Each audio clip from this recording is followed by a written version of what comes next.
हातवारे म्हणजे मी सरळ पण तुम्हाला सांगतो, तुम्हाला सगळ्यांना माहिती आहेत, परवाकडे जे काही चड्डी बनियन गँगचे व्हिडिओ आले त्याच्यात एक ते काय बोंब बट स्वाहा टाचणी किंग हे केलंच मी, टाचणी किंग आहेत ते, करायची कारवाई करा, माझ्यावर कारवाई.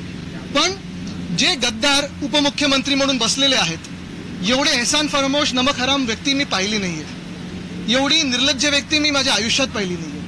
तसं पाहायला गेलं तर गेले 3 आठवडे विरोधी पक्ष म्हणून असेल किंवा सत्ताधारी पक्ष म्हणून असेल, आम्ही दोन्ही बाजूनी मंत्रिमंडळाला अनेक विषयांवर प्रश्न उपस्थित करतो, घेण्याचा प्रयत्न करतो.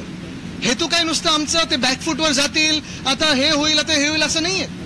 पण जे आम्ही प्रश्न उपस्थित केलेले आहेत, मग ते BSTचे असो, शेतकरी आत्महत्याचे असो, धारावीच्या जमीन घोटाळ्याचे असो किंवा कुठलेही इतर विषय असो, हे विषय आम्हाला सरकारकडून उत्तर पाहिजे आणि पूर्ण विधिमंडळाला पाहिजे, मग दोन्ही बाजूच्या विधिमंडळाला पाहिजे, दोन्ही बाजूच्या आमदारांना पाहिजे. एवढ्यासाठीच, कारण आम्ही जनतेतून निवडून आलेले लोक आहोत आणि आम्हाला आमच्या मतदारसंघाला जनतेला उत्तर देणं भाग पडतं, गरजेचं आहे, ते आमचं कर्तव्य देखील आहे. पण हे सगळं होत असताना आपण माझं परवाचं भाषण ऐकलं असेल, 293चं भाषण, त्याच्यात मी अनेक विषय मांडले. मग धारावीत होणारा जगातला सर्वात मोठा जमीन घोटाळा असेल, BST कशी हे संपत चाललेले आहेत, शिक्षण कसं यांनी वाट लावून ठेवलेली आहे, आरोग्य खात्याचं कसं यांनी वाटोळं करून ठेवलेलं आहे, अनेक विषय जे मी मांडले त्याच्यावर आज जे काही मी समोरून उत्तर ऐकत होतो नगरविकास खातं ज्यांच्याकडे आहे, आणि म्हणून मी ऐकलंच नाही. कारण असंच घाणेरडं रटाळ भाषण हे ऐकण्यासाठी आणि 2-2.5 वर्ष जे खोटारडेपणा चालू आहे त्यांचा, हे ऐकण्यासाठी की मी इथे आलेलो नाहीये. उत्तर आम्हाला पाहिजे होती. बरं, राईट टू रिप्लायसाठी गेलो तेव्हा समोरून आरडाओरडा सुरू झाला आणि मग जे आहेत त्यांना तोंडावर बोललो की तुम्ही गद्दार आहात, सुरतेला पळून गेला होतात, डरपोक आहात, पैशासाठी पळून गेला होतात. तसं पाहायला गेलं तर राईट ऑफ रिप्लाय दिला असतं तर मी विचारलं असतं, मुंबई पुणे मिसिंग लिंकमध्ये एवढं कॉस्ट एस्केलेशन का झालंय, डिले का झालाय? नॉर्थ बाउंड जो कोस्टल रोड आहे त्याच्यात तुम्ही किती वेळा कॉन्ट्रॅक्टर बदललेत, 6,500 कोटीचं काय एस्केलेशन केलेलं आहे?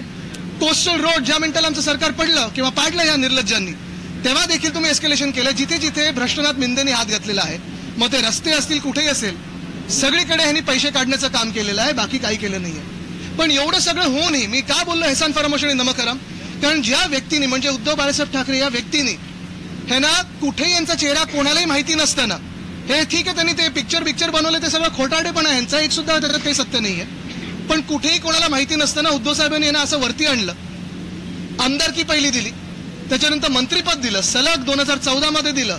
कुठच्याही मुख्यमंत्र्यांनी आतापर्यंत नगरविकास खातं उद्धव साहेबांपर्यंत ज्यांनी सोडलं नव्हतं तसं नगरविकास खातं दिलं. मग नंतर ह्यांनी आमचंच सरकार पाडलं. नगरविकास खात्यात असेल किंवा समृद्धीमध्ये असेल, जे काही घोटाळा केला, ईडी यांच्या घरापर्यंत पोहोचली म्हणून ह्यांना पळून जायला लागलं सुरतला, वॉशिंग मशीनमध्ये ह्यांनी उडी मारली. आरोप करताना उद्धव साहेबांवर असेल किंवा आमच्या पक्षावर असेल, थोडी तरी लाज बाळगा.